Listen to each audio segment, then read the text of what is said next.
Hello guys, क्या हाल चाल है आप सबका। भाई मैं यहाँ पे इस वक्त हूँ एम्स्टर्डम के अंदर, नीदरलैंड्स में। ये है मेरा कंट्री नंबर 41। तो मैंने कहा वीडियोस तो यहाँ बहुत बनानी है, तो इसलिए इसको स्प्लिट कर देता हूँ, छोटा छोटा कर देता हूँ ताकि ज़्यादा लेंथी ना हो जाए। तो पहली वीडियो में हम बात करेंगे कि यहाँ पे जो वीज़ा वगैरह का तो मैंने ऑलरेडी शेंजन वीज़ा आपके साथ शेयर किया हुआ था, लेकिन इमिग्रेशन एक्सपीरियंस ये था कि जैसे मैं यहाँ आया तो उन्होंने कहा कि वही एक ही सवाल उन्होंने पूछा है यहाँ पे इमिग्रेशन ने कि किस लिए आए हो। तो मैंने कहा टूरिज़म के लिए, और उन्होंने इन कर दिया। और आज जो है ना बेसिकली मेरा तीसरा दिन है लेकिन यहाँ पे एम्स्टर्डम में। लेकिन पहले दिन मैं आया तो शाम का टाइम था, मैं थका हुआ था तो मैंने आराम किया। और दूसरे दिन मैंने क्या किया कि मैंने यहाँ पे वो केक एंड होप एक गार्डन है फ्लावर्स का, जिसके लिए मैं आया था, तो उसको मैंने विज़िट किया। और आज जो है ना मैं ये शहर को एक्सप्लोर करने जा रहा हूँ।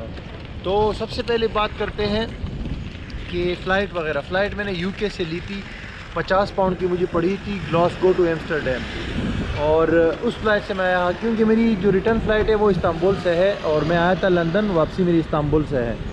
तो यहाँ के लिए मुझे यूके से फ़्लाइट लेनी पड़ी। और फ़्लाइट की बात जो है, यहाँ पे हम बात करते हैं होटल या जो अकोमोडेशन है उसकी हम बात करते हैं। तो भाई ये जो हॉलैंड है या एम्स्टर्डम है, ये बहुत एक्सपेंसिव प्लेस है। तो यहाँ पे कम रेट पे आपको होटल या हॉस्टल नहीं मिलेगा। मैंने एक हॉस्टल लिया हुआ है यहाँ पे सिटी सेंटर के करीब, और वो मुझे पड़ा है 32 यूरो का पर नाइट का। एम्स्टर्डम के अंदर ये मेरा हॉस्टल है और एग्जैक्टली 32 यूरो का पड़ा है पर नाइट टैक्स के साथ, और ये बिल्कुल सिटी सेंटर में है। तो इस तरह के हॉस्टल्स आपको ईज़िली मिल जाते हैं यहाँ एम्स्टर्डम के अंदर।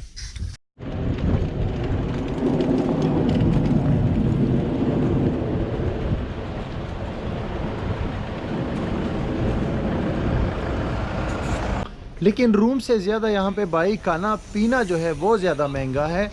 अब एक जो छोटी बोतल है पानी की वो 2 यूरो की है, यानी कि पाकिस्तान में जो एक कॉफ़ीना वगैरह हम 30 रुपए की लेते हैं वो यहाँ पे 310 की पड़ेगी आपको, क्योंकि लाजमी बात है भाई, हम तो वहाँ से पैसे लेकर आए हैं और यहाँ ख़र्च कर रहे हैं। उसके अलावा जो देसी खाना है, यानी कि जो पाकिस्तानी और इंडियन खाना है, वो बहुत ज़्यादा महंगा है। अभी जिस दिन मैं आया था तो उस दिन मैंने यहाँ पे एक रेस्टोरेंट गया था, वहाँ मैंने बिरयानी खाई।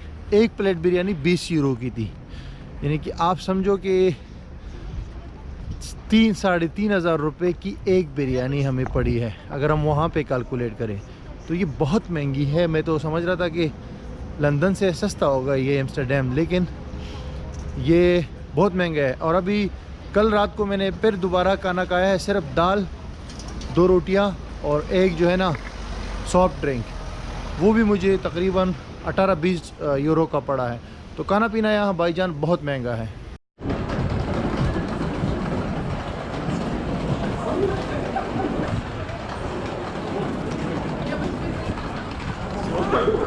तो वही सब रिश्ता है।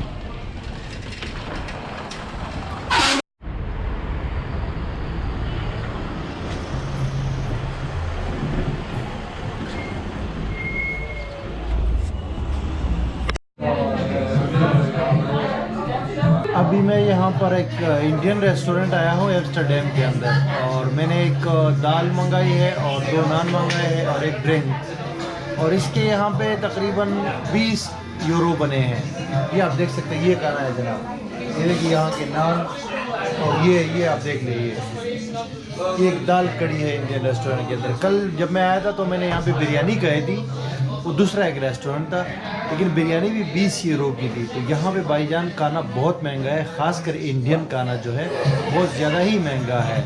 अगर आप दूसरा कोई शवारमा वगैरह खाते हैं तो वो 5-6 यूरो में भी हो सकता है, लेकिन ये वाला खाना आपको 15-20 यूरो से कम में।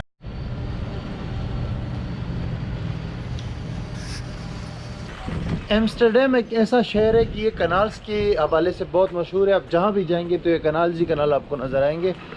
तो अभी हम बात करते हैं भाई होटल और फूड के बाद हम बात करते हैं यहाँ के ट्रांसपोर्टेशन के हवाले से।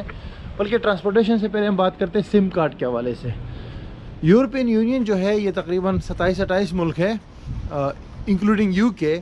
वहाँ पे कहीं पे भी आप कोई सिम लेंगे ना तो नॉर्मली वो दूसरी कंट्रीज़ में भी काम करता है, क्योंकि इन्होंने रोमिंग जो है ना वो अलाउ कर दी है कि रोमिंग के बगैर काम करेगा सिम, तो आप उसी को यूज़ कर सकते हैं, उसका जो इंटरनेट डेटा होगा। ये चीज़ मेरे साथ हुई है। मैंने यूके में एक सिम परचेज़ की थी 3 सिम फ्री होती है, आप जैसे उसमें डेटा डालना होता है आपको। मैंने तो उसमें 10 पाउंड का डाला हुआ है, अभी तक चल रहा है, तो वो मैं यूज़ कर रहा हूँ। अब यहाँ भी आप लेंगे मेरे ख्याल से तो भी इसी तरह ही होगा, आपको मतलब है कि फ्री में मिलेगा, मतलब आप सारे कंट्रीज़ में यूज़ कर सकते हैं।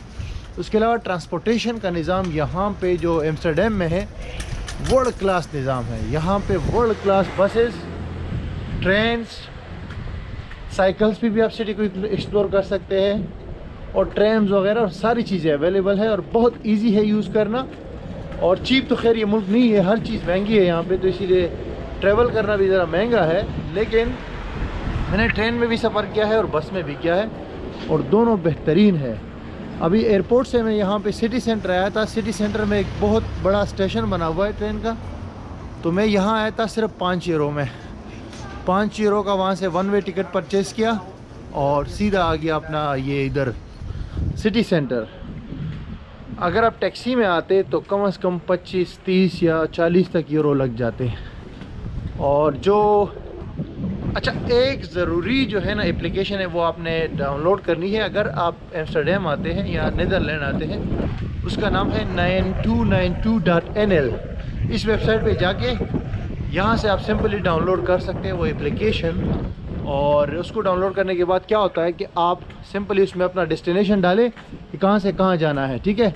तो आपको पूरा रूट बता देगा और तरीका बता देगा कि कहाँ से क्या करना है, ठीक है। तो यहाँ पे बहुत इजी है, मतलब ट्रांसपोर्ट को यूज़ करना इतना मुश्किल नहीं है। अब ये छोटी सी ढाबा टाइप जगह है, यहाँ पे मैं आया हूँ। यहाँ से कॉफ़ी परचेज़ करूँगा और एक जो है थोड़ा सा कोई नाश्ते के लिए कोई चीज़ परचेज़ करता हूँ, तो देखते हैं कि ये कितने का है। Excuse me, is this fish? Only fish, yeah. Fish burger? Fish burger, yeah. Only fish. Only fish and burger, yes? Yeah. Give me one. How much is So this? the pictures. This one, yeah? Yeah. Fish burger. 3 euro, 2.95. Yeah. And I need one cappuccino. One fish burger, one cappuccino. Yeah. Fish burger है छोटा सा, तकरीबन 3 euro का है, और cappuccino भी 3 euro का है। तो सुबह का नाश्ता 6 यूरो में। 6 यूरो में आप हिसाब लगा लो।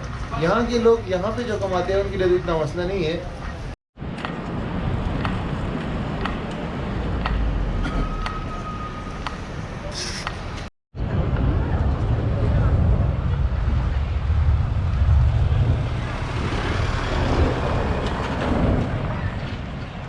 तो जनाब बर्गर और कॉफ़ी का जो है मेरा ब्रेकफास्ट हो गया है, और अभी ये मैं मेन एक स्क्वायर के ऊपर आया हूँ यहाँ पे एम्स्टर्डम में।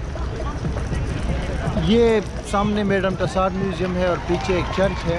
ये मैं लंदन में मिस कर गया था विज़िट करना मैडम टसाड म्यूज़ियम को, लेकिन यहाँ पे ट्राई करूँगा कि विज़िट करूँ। तो समरी ये है मेरे भाई यहाँ पे एक्सपेंसेस के हवाले से कि ये महंगी जगह है। यहाँ पे आप बजट ट्रैवलिंग तो कर सकते हैं, लेकिन उस तरह पॉसिबल नहीं है जैसे साउथ ईस्ट एशिया में हम लोग करते हैं या दूसरी जगहों पे करते हैं। तो उस तरह यहाँ पे पॉसिबिलिटी अवेलेबल नहीं है। अब $50 में ये पॉसिबल नहीं होगा ये डेस्टिनेशन, क्योंकि अभी जो मैंने आपको वो हॉस्टल दिखाया है 32 यूरो का, वो मुझे पड़ा है पर नाइट। और फिर यहाँ पे अगर हम खाना वाना खाते हैं पाकिस्तानी, तो ये सारा को 50 यूरो से ऊपर चला जाता है 2 टाइम का। फिर घूमना फिरना है, लाजमी बात है। तो आप समझो कि यहाँ पे अगर आप आते हैं ना, तो 60 यूरो आपके जेब में पर नाइट कम से कम होनी चाहिए। ऊपर भी जा सकते हैं, लेकिन 60 यूरो तो कम से कम होनी ही चाहिए। बाकी यहाँ पे ऊबर भी अवेलेबल है, ऊबर टैक्सी भी आप यूज़ कर सकते हैं अगर इमरजेंसी होती है आपको, नहीं तो ज़रूरी नहीं है। पब्लिक ट्रांसपोर्ट यहाँ का बेहतरीन है और अवेलेबल है। साइकिल जो है ना वो महंगी नहीं होती, वो सिर्फ 5 उसकी मिलती है अपना 5 यूरो की पर डे के लिए, तो उस पर भी आप पूरा शहर जो है विज़िट कर सकते हैं। और उसके अलावा मेरे भाई बात यह है कि एम्स्टर्डम अभी मैं आया हूँ, तो हॉलैंड और एम्स्टर्डम ये 3 चीज़ों के हवाले से बहुत ज़्यादा मशहूर है। एक कनाल्स, यहाँ पे इस एम्स्टर्डम शहर के अंदर कनाल्स बहुत ज़्यादा है और वो इस शहर की खूबसूरती है, जो कि आगे आने वाली वीडियो में मैं अभी आपको बताऊँगा। और दूसरी जो चीज़ है वो है ये शहर चर्सियों का शहर है। इससे आपको ज़रा सा फ़नी लगेगा, लेकिन यहाँ पे चर्स और जो दूसरे ड्रग्स marijuana वगैरह वो सारा ऑफिशियली लीगल है, कानूनी है, कोई भी बंदा यहाँ पे आके पी सकता है। तो बहुत सारे लोग मैंने देखे हैं जो सिर्फ यहाँ पीने के लिए आते हैं, क्योंकि उनकी कंट्रीज़ में ये चीज़ जो है बैन है। तो आपको ये चीज़ें यहाँ पे हर जगह मिलेंगे। और तीसरी जो चीज़ है वो है यहाँ का red light district. Red light district यहाँ का बहुत मशहूर है एम्स्टर्डम का, मतलब यहाँ पे प्रोस्टिट्यूशन, जिस्म फरोशी जो है वो लीगल है, कानूनी है और उसके लिए बाकायदा एक जगह बनी हुई है। तो उसके हवाले से भी, ये 3 चीज़ों के हवाले से, बल्कि 4, एक और चीज़ वो है फ्लावर्स। एम्स्टर्डम और नीदरलैंड जो है फ्लावर्स के हवाले से मेरे भाई बहुत मशहूर है। यहाँ पे आप इस बात से अंदाज़ा लगा सकते हैं कि फ़्लावर्स की बाकायदा एक स्टॉक एक्सचेंज है और पूरी दुनिया से उसमें इन्वेस्टमेंट्स होती है। तो उसकी जो वीडियो बनाई है मैंने, वो तो एक अलग ही चीज़ है।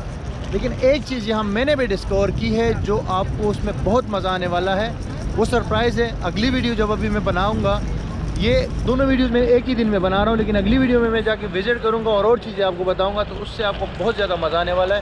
तो फिर मिलते हैं आपसे अगली वीडियो में। Thank you. अगर कोई क्वेश्चन हो तो आप फिर भी पूछ सकते हैं कमेंट्स में।